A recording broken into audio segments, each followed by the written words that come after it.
Niyə bəzi xalqları sevirik, bəzi xalqları sevmirik mövzusunu davam etdirirəm. İkinci hissə. 50 il bundan qabaqki bir Azərbaycanlı, yəni bizim böyüklərimiz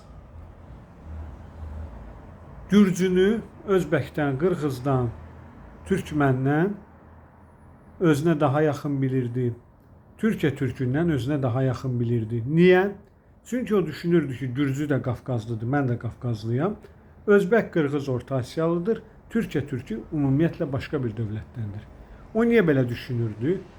Çünki o dövrdə Qafqazlılıq siyasəti gedirdi. Qafqazlılıq siyasəti SSR-yə, SSR rəhbərliyinə, o vaxtki elitaya sərf edildi. Çünki həm Cənubi Qafqaz, həm Şimali Qafqaz bütövlükdə SSR-nin tərkibində idi. Qafqaz xalqlarının bir-birinə yaxın olması SSR-nin ərazi bütövlüyü üçün təhlükə törətmirdi.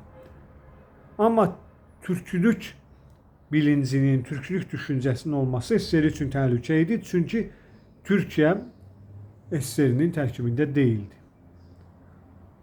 Amma indi həmin Azərbaycanlılar əgər sağdırsa, Türkiyə türkünü, yəni Qırğızı, Qazaxı, Özbəki özünə yaxın bilir, nəinki Gürcünü.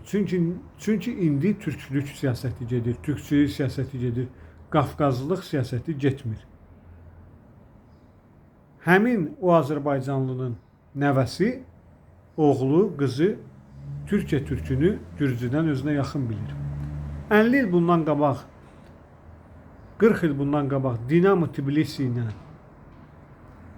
Fenerbahçe, Galatasaray futbol oynasaydı, 50 il bundan qabaqki Azərbaycanlı Dinamo Tbilisinin tərəfini tutacaqdı. Ona azərkeşlik edəcəkdi. Amma indiki Azərbaycanlı həmin o Dinamo Tbilisinin tərəfini tutan Azərbaycanlının nəvəsi Galatasaray'a azərkeşlik edəcək. Niyə? Çünki indi ayrı cür təbliğat gedir, o vaxt ayrı cür təbliğat gedərdi. Yəni qısa və konkret insanların öz fikri yoxdur. Hansı milləti sevmək və ya sevməmək elitanın qərarı ilə olur. Bu qədər.